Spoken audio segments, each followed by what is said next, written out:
नमस्कार, मेरा नाम है बिलाल और मैं आप सभी का स्वागत करता हूं हमारी आज की एक और बहुत ही ज्यादा महत्वपूर्ण क्लास में। कक्षा 9th के प्यारे बच्चों के साथ बात करते हुए दोस्तों मैं आपके सामने पेश करने जा रहा हूं हमारा ये उदय बैच। और इस उदय बैच के अंदर दोस्तों हम लोग आप सभी के सामने पेश करेंगे एक बहुत ही महत्वपूर्ण, बहुत ही ज्ञानवर्धक और बहुत ही इंटरेस्टिंग बिंदु। जी हां, हम लोग आप सभी के सामने रखने वाले हैं दोस्तों आपके इकोनॉमिक्स से रिलेटेड एक अध्याय है ना।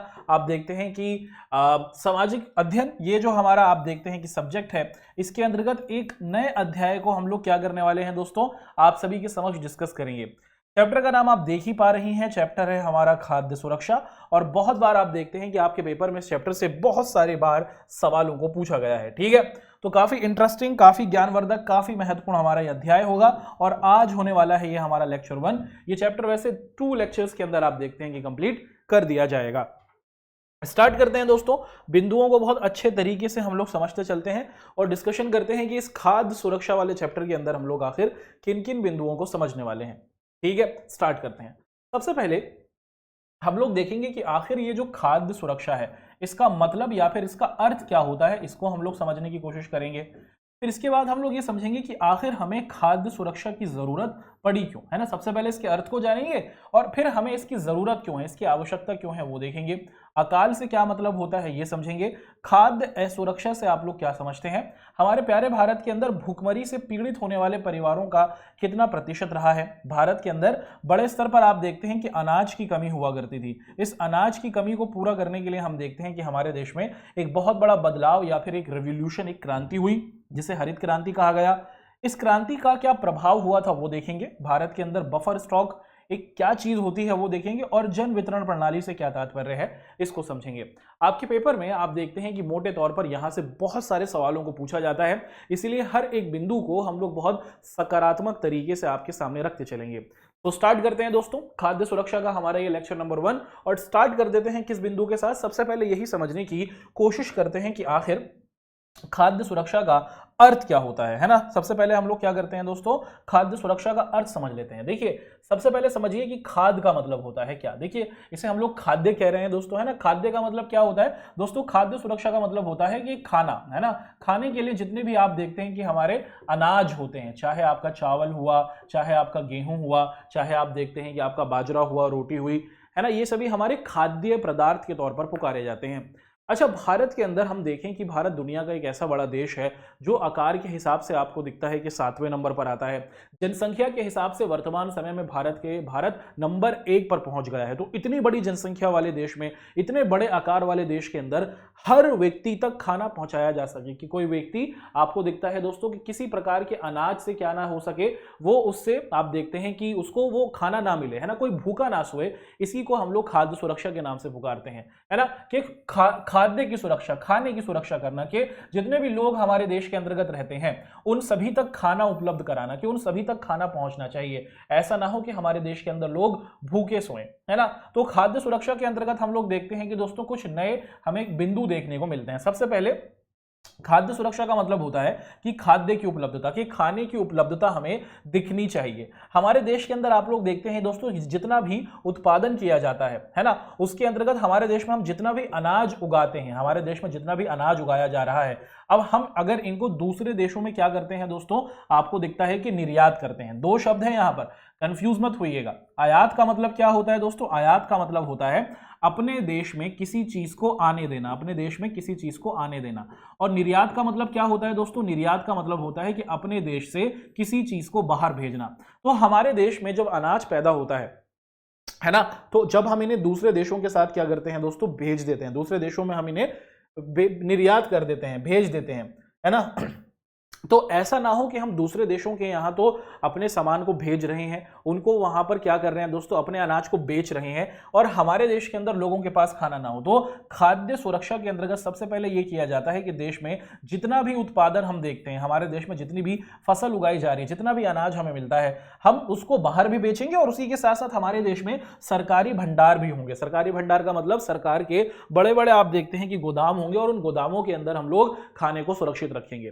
तो खाद्य सुरक्षा के हर व्यक्ति तक खाना पहुंचाएं, और इस खाने को पहुंचाने के लिए हम लोग कुछ स्टेप्स या फिर कुछ तरीके देख रहे हैं। इसमें सबसे पहला तरीका है कि दोस्तों हमारे पास खाना मौजूद होना चाहिए, हमारे पास अनाज मौजूद होना चाहिए।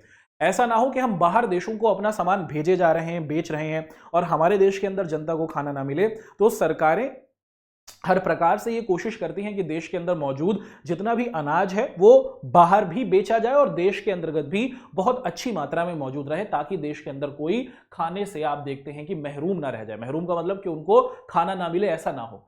दूसरा बिंदु देखते हैं कि भैया अब हमारे पास, हमने सबसे पहले क्या किया दोस्तों, हमने इतना अनाज रखा है ना ताकि हमारे देश में सब तक अनाज पहुंच सके। अनाज रोक लिया गया है, अनाज को सुरक्षित रखा गया है, अनाज की उपलब्धता है, खाद्य की उपलब्धता है। दूसरा स्टेप हमें दिखता है दोस्तों इसमें कि खाद्य की पहुंच, है ना। इसका मतलब यह है कि दोस्तों कि हमारे देश के अंदर हर व्यक्ति के पास क्या हो दोस्तों, आपको दिखता है कि हमारी देश की सरकार ये पूरे तौर पर कोशिश करती है कि उनको पोषक तत्व मिल सके। पोषक तत्व का मतलब कि उनको संतुलित खाना मिल सके। संतुलित खाना का मतलब ऐसा खाना जिससे आप लोग देखते हैं कि उनको सही तरीके से काम करने में मदद मिल सके, है ना, जिसके अंदर आपको प्रोटीन भी दिखता है, जिसके अंदर आपको कार्बोहाइड्रेट्स भी दिखते हैं, जिसके अंदर आपको वसा भी दिखती है। हर खाने को सुरक्षित बनाने के लिए इन सभी तत्वों का होना बहुत ज्यादा जरूरी है ना। और देश के अंदर हमारी देश की सरकार ये कोशिश करती है कि हमारे पास अनाज हो, उसकी उपलब्धता हो, और उसके बाद फिर हमारी सरकारों की क्या कोशिश होती है कि हम अपने हर व्यक्ति तक अच्छी मात्रा में क्या कर सकें दोस्तों, ये जो हमारा संतुलित आहार है इसको पहुंचा सकें। और देश के अंदर आप देखते हैं कि यदि कोई व्यक्ति केवल चावल खाता जाए या फिर सिर्फ गेहूं खाता जाएगा तो उसको संतुलित खाना नहीं मिलेगा।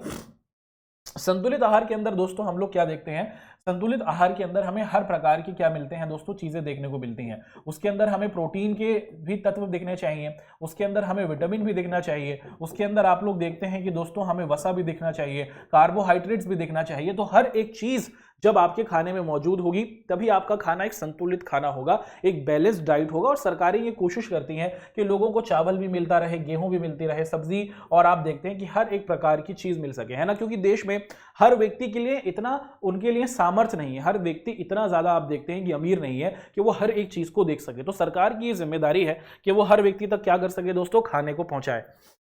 और खाद्य की सुरक्षा के लिए बात अगर की जाए दोस्तों कि हमें ये खाद्य सुरक्षा की आखिर जरूरत ही क्यों है, खाद्य सुरक्षा की किस तरीके से जाती है, वो हमने देखा कि हर व्यक्ति तक खाने को पहुंचाना, इसका तात्पर्य हुआ खाद्य सुरक्षा। खाद्य सुरक्षा यानी कि हर व्यक्ति तक खाना पहुंचाने के दो तरीके हैं। सबसे पहले हम लोग अनाज को इकट्ठा करके रखते हैं, दूसरा हमारे देश के अंदर सरकारें ये कोशिश करती हैं कि जितने भी लोग देश के अंदर रह रहे हैं उन तक खाना पहुंचाया जाए। सरकारी के अलग अलग गोदाम होते हैं, इन सरकारी गोदामों में जाकर लोग अपने सामान को ले सकते हैं और अपना अनाज प्राप्त कर सकते हैं। अब आखिर हमारे देश के अंदर ये खाद्य सुरक्षा की जरूरत हमें दिखी क्यों रही है, कि हमारा ये जो खाद्य सुरक्षा है इसकी आवश्यकता हमें क्यों है, इसको हम लोग देख लेते हैं। सबसे पहली वजह है कि कोई हमारे देश के अंदर भूखा ना सोए। देश के अंदर रहने वाला हर एक व्यक्ति, हम सभी आपस में भाई भाई हैं। हाँ, हम अलग अलग धर्मों के हैं, अलग अलग जातियों के हैं, अलग अलग भाषाओं में बटे हुए हैं, हम लोग अलग अलग संस्कृतियों को मानने वाले हैं, लेकिन आपकी और हमारी पहचान सबसे पहले हमारे देशवासी होने के तौर पर है। आप और हम पहले भारतीय हैं, बाद में हमारा धर्म आएगा, बाद में हमारी जाति आएगी, बाद में हमारी भाषा आएगी, बाद में हमारी संस्कृति आएगी। तो भारत के अंदर रहने वाला हर एक व्यक्ति आपस में भाई भाई है। और इसी सोच को आगे बढ़ाते हुए हम देखते हैं देश की सरकार ये कोशिश करती है कि देश में रहने वाला हर व्यक्ति उस तक क्या किया जा सके दोस्तों, उस तक अनाज पहुंचाया जाए, वो खाली पेट ना सोए, है ना।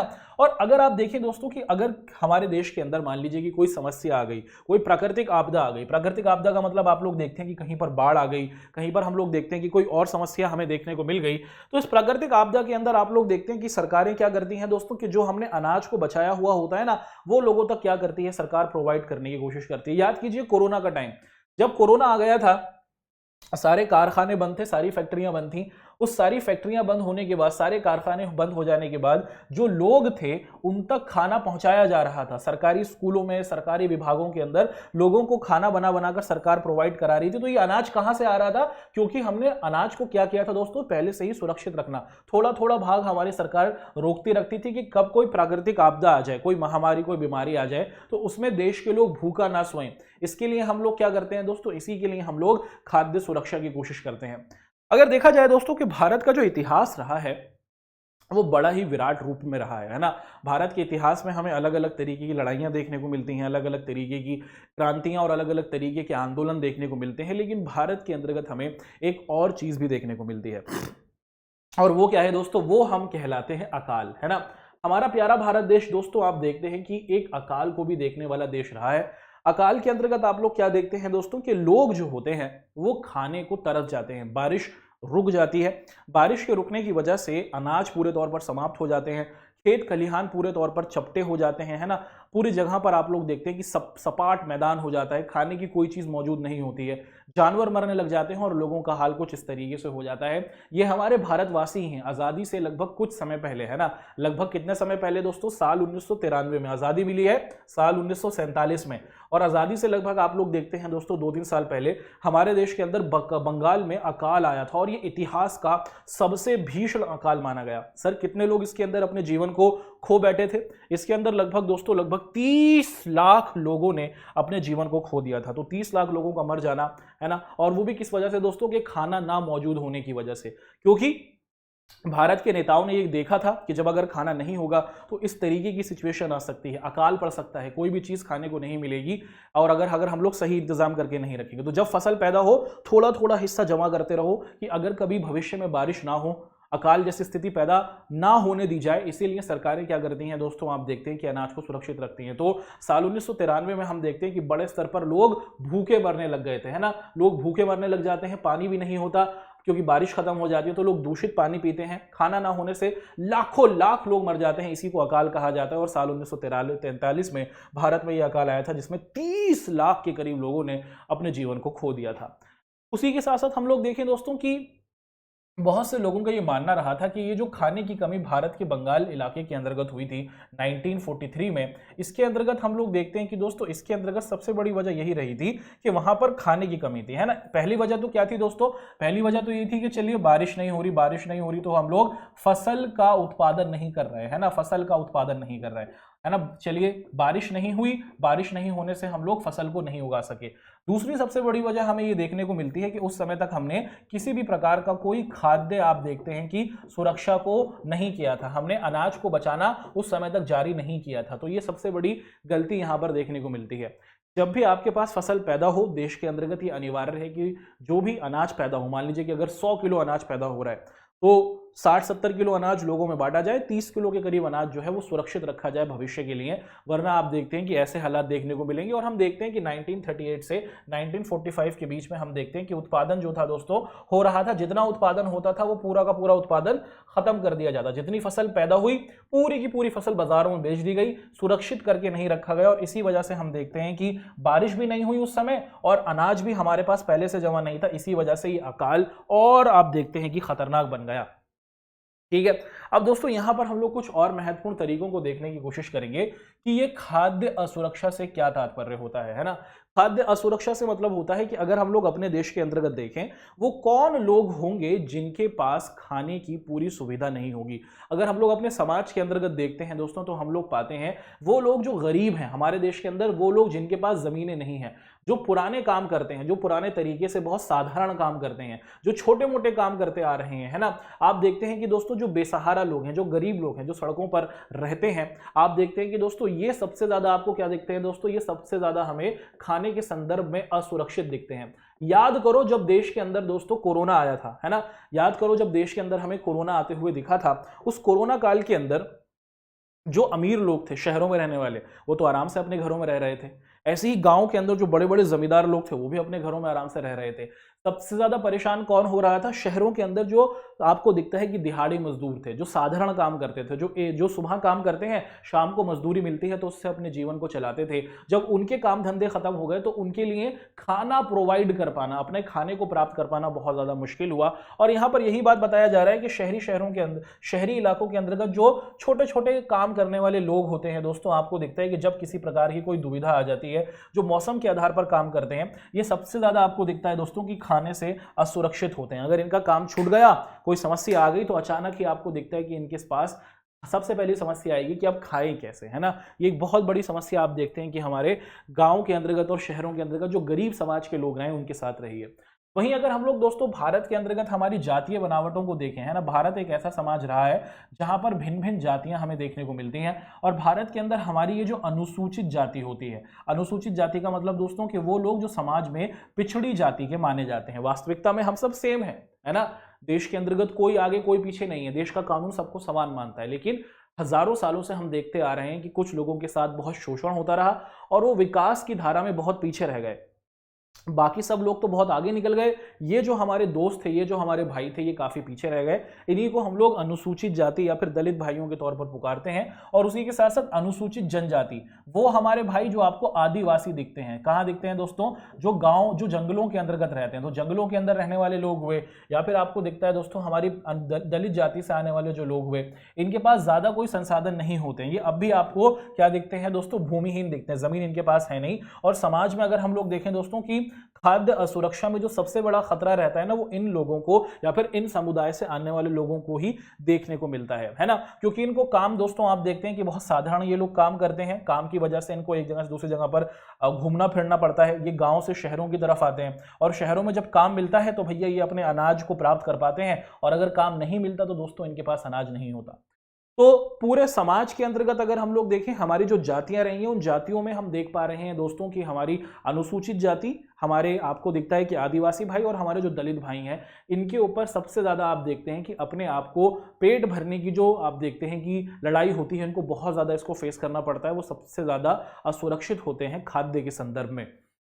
वहीं अगर हम लोग देखते हैं दोस्तों पूरे तौर पर, तो जो शहरों के अंदर गरीब लोग हैं, चाहे वो किसी भी समुदाय से आते हैं, वो सबसे ज़्यादा परेशान दिखते हैं। और ऐसे ही हम लोग देखते हैं दोस्तों कि समाज में हमारी जो महिलाएं रही हैं, है ना, जो महिलाएं रही हैं, उनके सामने भी अगर देखते हैं कि कोई ऐसी महिला है जो अकेली रहती है, कोई उसके घर में नहीं है, तो उसके लिए भी अपने खाने का क्या है दोस्तों, आप देखते हैं कि इंतजाम कर पाना काफ़ी जटिल माना जाता है। ठीक है, तो ये सभी चीज़ें हमें देखने को मिलती हैं। अब यहाँ पर हम लोग देखें दोस्तों कि भारत के संदर्भ में हमारे कुछ राज्य रहे हैं, और इन राज्यों के अंतर्गत दोस्तों अगर हम लोग देखें तो इन राज्यों को हम लोग बीमारू राज्यों के नाम से पुकार रहे हैं। सर, इनको बीमारू राज्य क्यों कहा जाता है? इन राज्यों में हमारा बिहार है, मध्य प्रदेश है, उत्तर प्रदेश है, उड़ीसा है, राजस्थान इसके अंदर शामिल हुआ करता था, लेकिन अब राजस्थान आप देखते हैं कि शामिल नहीं है। जब आपकी किताब छपी थी, काफी पुरानी छपी है, आज से लगभग 9-10 साल पहले, उस समय तक राजस्थान इसका भाग हुआ करता था, लेकिन वर्तमान समय में आप देखते हैं कि राजस्थान एक बीमारू राज्य नहीं है। सर, ये बीमारू राज्य का मतलब क्या होता है? भाई, बीमार समझते हैं आप लोग, है ना। बीमार का व्यक्ति क्या होता है दोस्तों कि जो पूरे तौर पर काम करने लायक नहीं हो। अगर मैं बीमार होऊंगा तो मैं पढ़ा नहीं पाऊंगा, अगर आप बीमार होंगे तो आप पढ़ नहीं पाएंगे, आपको आराम की जरूरत होगी। ऐसे ही भारत के अंदर बहुत से ऐसे राज्य हैं जो पूरे तौर पर सही तरीके से काम नहीं कर रहे हैं। क्यों नहीं कर रहे हैं? क्योंकि उन लोगों की, उन राज्यों में मौजूद जो जनता है ना, उनके पास आप देखते हैं कि उनके पास खाना ही मौजूद नहीं है। वहां पर भयंकर तौर पर आप देखते हैं कि अनाज की सुविधा हमें देखने को नहीं मिलती है ना। तो इन राज्यों के अंतर्गत अगर बात की जाए, बिहार हुआ, मध्य प्रदेश हुआ, उत्तर प्रदेश हुआ, उड़ीसा हुआ, यहाँ की आबादी का, यहाँ की जनसंख्या का एक बहुत बड़ा हिस्सा आपको दिखता है कि वो खाद्य से असुरक्षित है। यानी कि यहाँ की गरीब जनता जो है, अगर उनके पास काम है तो खाना मिलेगा, वरना तो खाना नहीं मिलेगा। ऐसे ही यहाँ के जो हमारे दलित समुदाय के या फिर जनजातीय समुदाय के लोग हैं, उनके ऊपर भी आपको दिखता है कि वो खाना उनको आसानी से प्रोवाइड नहीं होता, और भूखमरी की खतरा यहाँ पर आपको दिखता है कि इन लोगों के पास रहता है। ये लोग तो पहले से ही गरीब हैं, गरीब तो हैं ही, काम नहीं करते दोस्तों, तो इनके ऊपर हमेशा ये फिक्र बनी रहती है कि भैया आज फिर अपना पेट कैसे भरें। और ये जो इनकी भूखमरी होती है दोस्तों, ये छोटे समय के लिए भी होती है। मान लीजिए कि कोई व्यक्ति है, वो आपको दिखता है दोस्तों कि वो छतरी बनाने का काम करता है ना, एक छतरी की फैक्ट्री में काम करने वाला व्यक्ति है। तो ये जो छतरी की फैक्ट्री में काम करने वाला व्यक्ति है,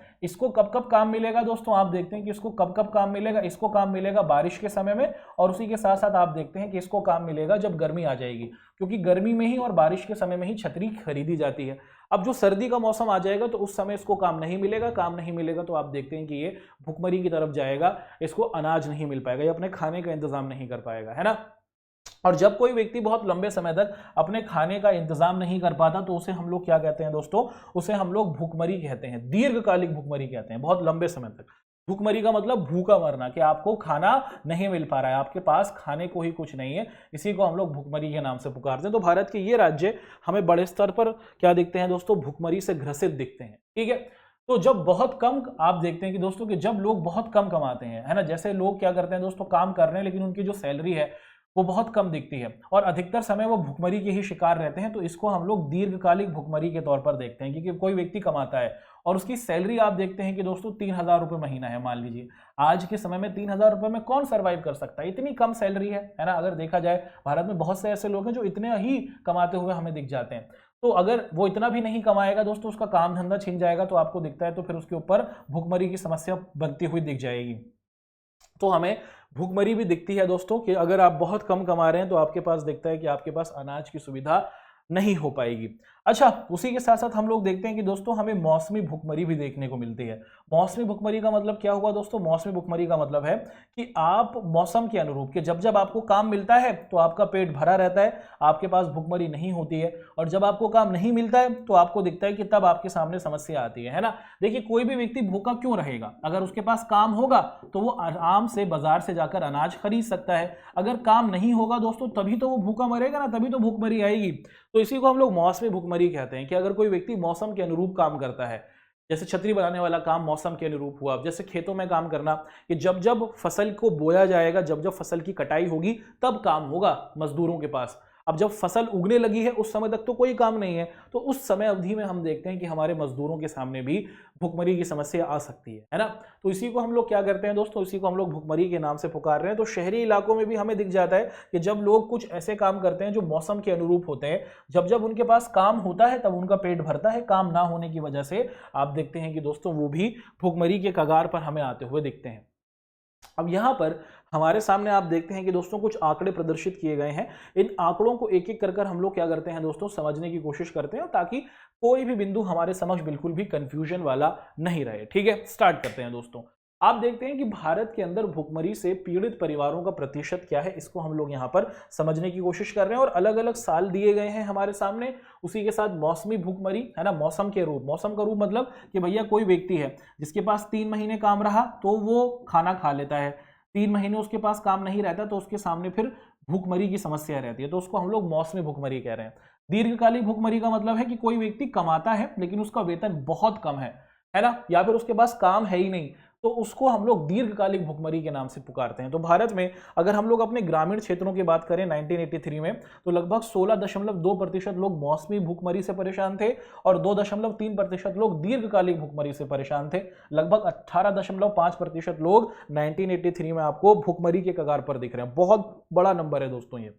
वहीं 1993 से 1994 में ये नंबर कम हुआ, शहरों में 4.2% लोग मौसमी भूखमरी से परेशान थे। यानी कि जब जब काम हुआ पेट भर लिया, जब काम नहीं हुआ तो आपको दिखता है कि वो भूखमरी के शिकार हुए।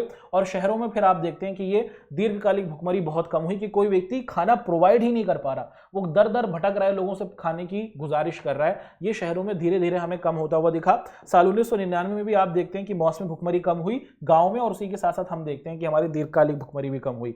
शहरों के बारे में बात की जाए दोस्तों, तो शहरों में मौसमी भुखमरी बहुत ज्यादा थी 1983 में 5.6%, और वहीं दीर्घकालिक भुखमरी 0.8% थी।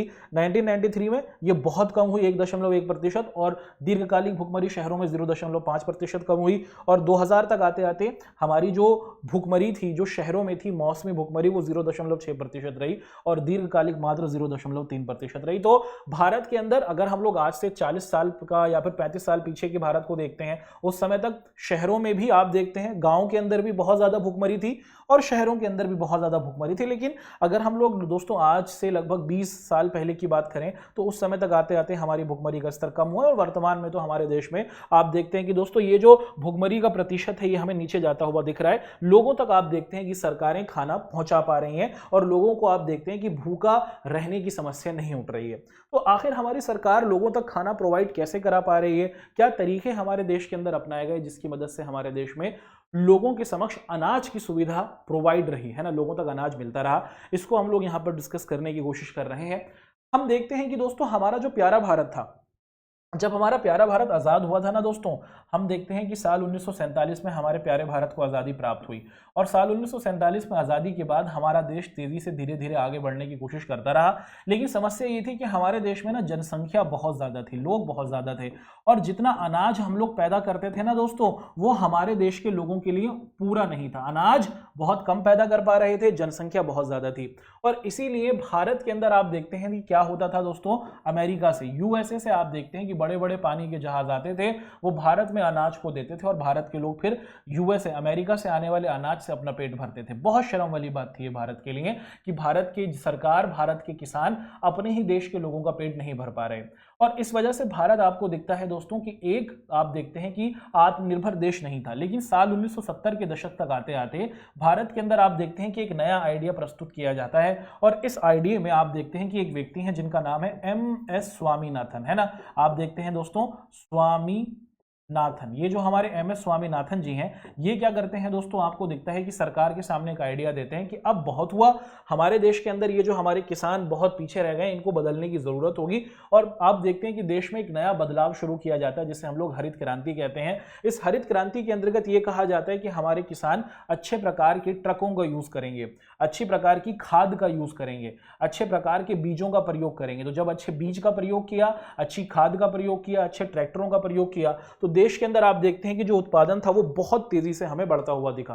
साल 1960 से साल 1961 तक 70 मिलियन टन से बढ़कर आप देखते हैं कि ये साल 2015 में 252 मिलियन टन पहुंच गया और साल 2016-17 में 275 मिलियन टन तक पहुंचता चला गया। तो भारत में एक समय तक भारत जो दूसरे देशों से अनाज मांग रहा था, है ना, आप देखते हैं कि दोस्तों अब इतना सक्षम हो गया कि अब हम दूसरे देशों को देने लगे हैं। और इसकी सबसे बड़ी वजह हरित क्रांति और MS स्वामीनाथन जी का ये जबरदस्त आइडिया था। अब देश इतना सक्षम तो हो गया था कि हमारे देश के अंदर हम लोग अपने देश के सभी लोगों के लिए भरपूर मात्रा में अनाज का उत्पादन कर पा रहे थे और दूसरे देशों को भी हम लोग अनाज बेच पा रहे थे। अब इसी के साथ साथ दोस्तों, क्योंकि हमारे देश के अंदर हमारे नेताओं ने, हमारी सरकारों ने देखा था कि आज़ादी से पहले बंगाल में अकाल आया था और उस अकाल की वजह से 30 लाख के करीब लोग आप देखते हैं कि दोस्तों बड़े स्तर पर अपने जीवन को खो बैठे थे। तो इसी सिचुएशन में हम लोग क्या देखते हैं दोस्तों कि क्या किया जाता है, बहुत बड़े स्तर पर हम देखते हैं कि भारत में एक तरकीब चुनी जाती है जिसे हम लोग क्या कहते हैं दोस्तों, जिसे हम लोग बफर स्टॉक के नाम से पुकारते हैं।